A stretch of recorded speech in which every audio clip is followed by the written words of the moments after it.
धारदार हत्याराने मानेवर वार करून पसार झालेल्या दोघा आरोपींना नाशिक रोड पोलिसांनी बेडी ठोकली. मानेवर जीवघेणा वार करून फरार झालेले 2 आरोपी अखेर पोलिसांच्या जाळ्यात.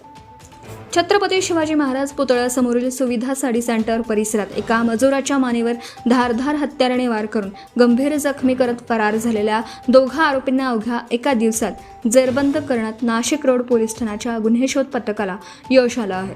या उल्लेखनीय कामगिरीबद्दल वरिष्ठ पोलीस अधिकाऱ्यांनी पथकाचं कौतुक केलं आहे. 29 जून रोजी छत्रपती शिवाजी महाराज पुतळ्यासमोर सुविधा साडी सेंटरजवळ फिर्यादी गोकुळ सुखदेव लोंढे वय वर्ष 45 व्यवसाय मजुरी राहणार म्हसरूळ नाशिक यांच्याशी 2 अज्ञात इसमांनी जेवणाच्या कारणावरून वाद घालत कुरापत काढली. त्यानंतर आरोपींनी धारदार हत्याराने त्यांच्या मानेवर वार करून त्यांना गंभीर जखमी केलं आणि घटनास्थळावरून पलायन केलं. या प्रकरणी नाशिक रोड पोलीस ठाण्यात गुन्हा दाखल करण्यात आला.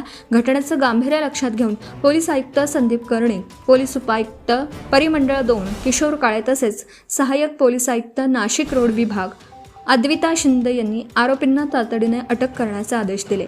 त्या अनुषंगाने नाशिक रोड पोलीस ठाण्याचे वरिष्ठ पोलीस निरीक्षक जितेंद्र सपकाळे, पोलीस निरीक्षक गुन्हे अतुल चौधरी आणि पोलीस निरीक्षक घनदाट यांनी गुन्हे शोध पथकाचे अधिकारी, सहाय्यक पोलीस निरीक्षक प्रवीण सूर्यवंशी व पथकातील कर्मचाऱ्यांना आरोपींचा शोध घेण्याच्या सूचना दिल्या.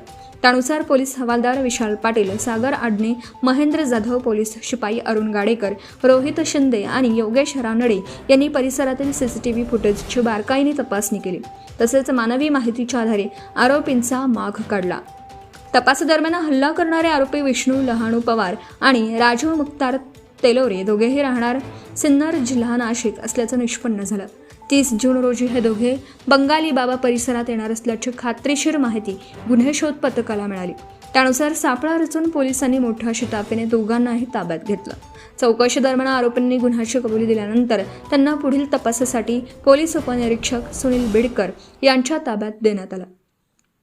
ही उल्लेखनीय कारवाई पोलीस आयुक्त संदीप कर्णे, पोलीस उपायुक्त किशोर काळे आणि सहाय्यक पोलीस आयुक्त अद्विता शिंदे यांच्या मार्गदर्शनाखाली पार पडली. तसेच वरिष्ठ पोलीस निरीक्षक जितेंद्र सपकाळे, पोलीस निरीक्षक गुन्हे अतुल चौधरी, पोलीस निरीक्षक घनदाट, सहाय्यक पोलीस निरीक्षक प्रवीण सूर्यवंशी, पोलीस उपनिरीक्षक सुनील बिडकर, पोलीस हवालदार विशाल पाटील, सागर आडणे, महेंद्र जाधव तसेच पोलीस शिपाई अरुण गाडेकर, रोहित शिंदे आणि योगेश रानडे यांनी ही कारवाई यशस्वी केली. या धडाकेबाज कामगिरीबद्दल पोलीस आयुक्त संदीप कर्णिक आणि पोलीस उपायुक्त किशोर काळे यांनी नाशिक रोड पोलीस ठाण्याच्या गुन्हे शोध पथकाचं विशेष कौतुक केलं आहे. Subscribe now and press the bell icon. Never miss an update.